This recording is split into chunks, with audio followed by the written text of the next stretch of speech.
Good evening and welcome to eNews. I'm Shahan Ramkisoon. It's great to have you with us. Our top stories tonight. The mother of an 11-year-old disabled boy challenges a Durban school after he arrived home with second-degree burns. After a week of violent protests and a police crackdown, Zimbabwe's opposition leader wants SADC and the UN to intervene. The family of an 11-year-old boy with disabilities has laid a charge of child abuse against teachers at a Durban school. They say he was sent home from the Day Dawn Special School in Sydenham with serious burn wounds on both his thighs on Thursday. Tuba Vilane has more. I want justice to take place. I want answers. I need answers. I need to know who burned my kid. I need to know who did this horrible thing to an innocent child that cannot speak for himself. A furious mother who's demanding answers. She wants to know what happened to her boy. Her 11-year-old son suffers from Hunter's syndrome and can't speak. On Thursday, he came home early from his school, Day Dawn Special School in Sydenham, with serious burn wounds. But she's not been offered any explanation from the school. I took him to City Hospital to be seen by a doctor. The doctor in OPD saw the kid, and she was also shocked to see the burn wounds. And she said the kid has suffered 3.5% of burns on his body, and he's got a second degree of burns. Now, the mother says all she wants is justice to take its course. I've opened the case up against the school. While I was in the police station, the principal called me to ask me if how he is. And I told him that I'm opening the case for you guys. I'm in the police station. The Provincial Department of Education says is investigating the matter. We want to also confirm that should there be any wrongdoing from our officials, we will be able to deal with this and take corrective measures accordingly. Senior department officials say they will be visiting the school on Monday. Tuba Vilane, Durban. Home Affairs says it's ready to respond to any challenges that may arise at the Beitbridge border post. The department gave an update on its festive season operations. In total, 6.8 million movements were recorded at South Africa's borders during the period. Yanka Tolme has the details. This is South Africa's busiest land port of entry. Nearly 900,000 travellers were processed at the Beitbridge border post during the festive season. Now, news of unrest in Zimbabwe has raised concern over the possible impact on its border with South Africa. I don't think we'll ever have sufficient capacity to deal with unexpected high volumes. It's better, like in the festive season, it's planned. We know people will be traveling home, but if there are events which cause people to move, and that's why we hope that they'll be able to find a solution to create stability in our neighbors. For now, officials say they haven't seen a spike in Zimbabwean nationals crossing the border into South Africa. But contingency plans are in place if needed. What we have observed in, the last week and a half or two, we haven't seen any increasement of traveler movement through the port in Beitbridge. So what it tells us is that the situation in Zimbabwe has not really affected us in any way, shape or form. But I think, as the Minister had said, that we do have some contingencies, although not enough capacity, but if there is a need that we need to respond to a situation, we should be able to. The Department of International Relations says government is working with Zimbabwean officials in an effort to find both short and long-term solutions to the country's economic troubles. Yanka Tolme, Pretoria. Meanwhile, Zimbabwe's main opposition MDC leader Nelson Chamisa says he's reporting President Emmerson Mnangagwa to SADC and the United Nations. Chamisa was speaking during the funeral of Calvin Choto. The 22-year-old was one of at least 12 protesters who were killed in protests that erupted after the petrol price was more than doubled last weekend. The country's human rights NGO Forum says at least 78 people have been treated for gunshot wounds. It says another 242 have been treated for injuries, dog bites, and other forms of torture. Chamisa is vowing to continue his fight for an improved Zimbabwe.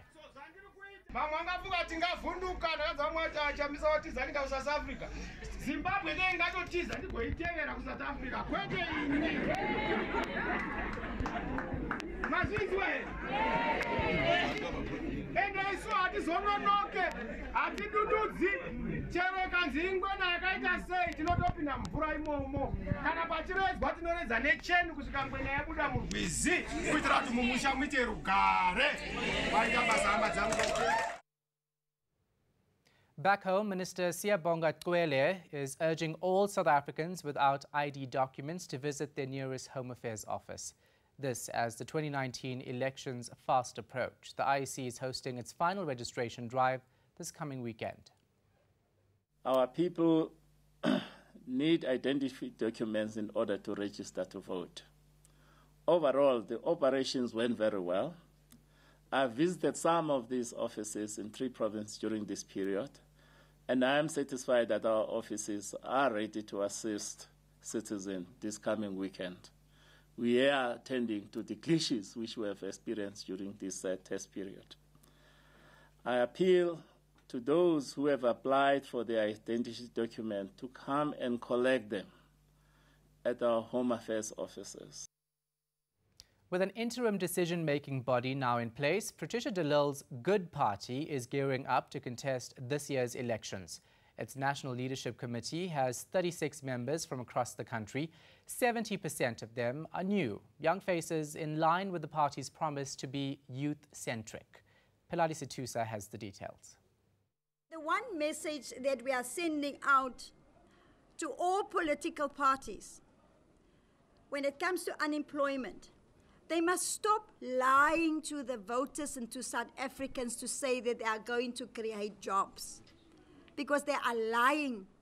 They've been lying for the past 25 years to say they're going to create jobs.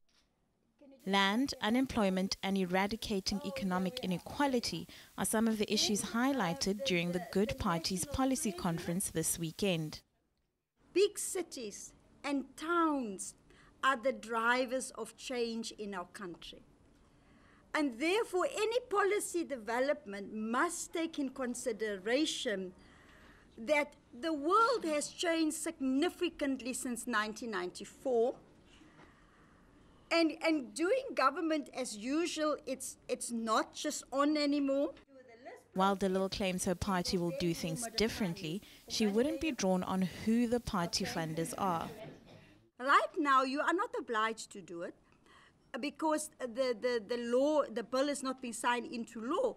But once it is law, I can assure you, we are law-abiding citizens. We will abide by the law.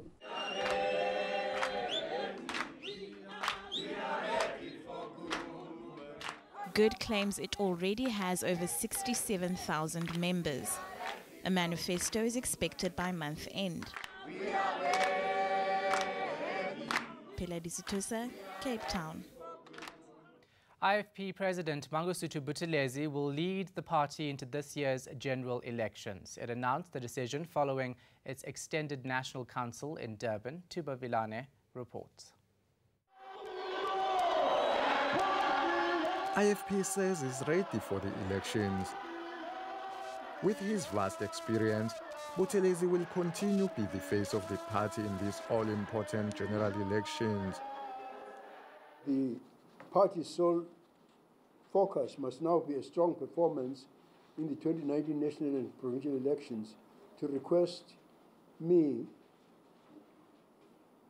as president to lead the IFP into the all-important election campaign.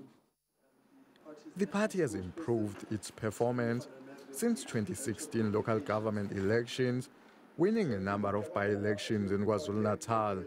Its most notable victory was winning the Ngutu municipality in 2017. Big Five Hlabisa municipality mayor Velenkosini Hlabisa has been appointed to replace the party's ailing Secretary General Sibongile Nkomo. I have accepted the resolution of the Extended National Council in any way I have been the provincial secretary of the IFP in KwaZulu-Natal, which more or less is going to be the same with this new position that has been decided today. The party is expected to announce a launch date for its election manifesto in the next few days. Thuba Vilane, Durban. Coming up after the break, the ANC refuses to comment on Sunday paper reports alleging Bosasa bribed former President Jacob Zuma. And the inquiry into two top NPA officials' fitness to hold office starts tomorrow.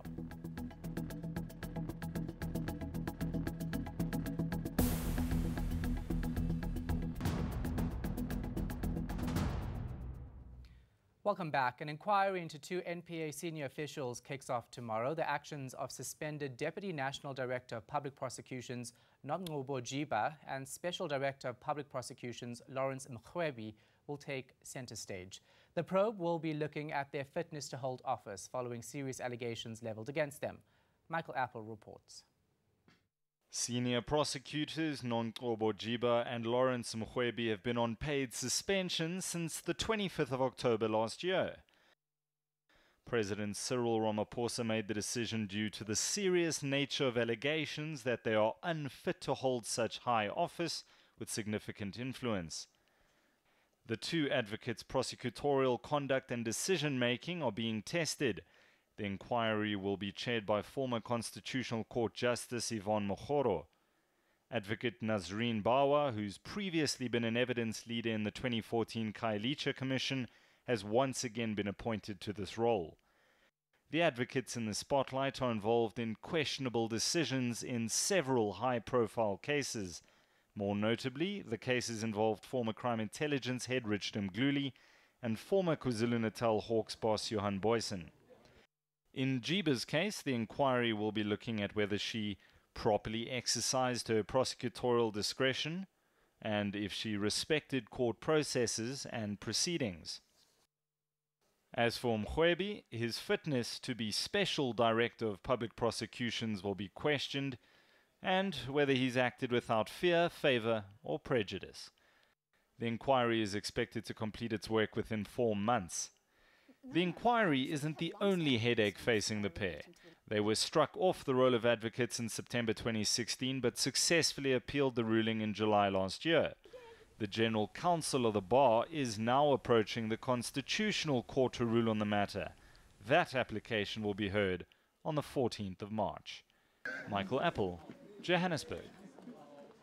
Acting ANC spokesperson Zizi Kodwa says the governing party won't comment on speculation. The Sunday Times and City Press are reporting that former Bosasa COO Angelo Agrizzi will drop more bombshells this week. The newspapers claim he'll testify that former President Jacob Zuma, ex-Environmental Affairs Minister Nomvula Mokonyane and top NPA officials were on the company's payroll. We must not run a risk of undermining the integrity of the Commission.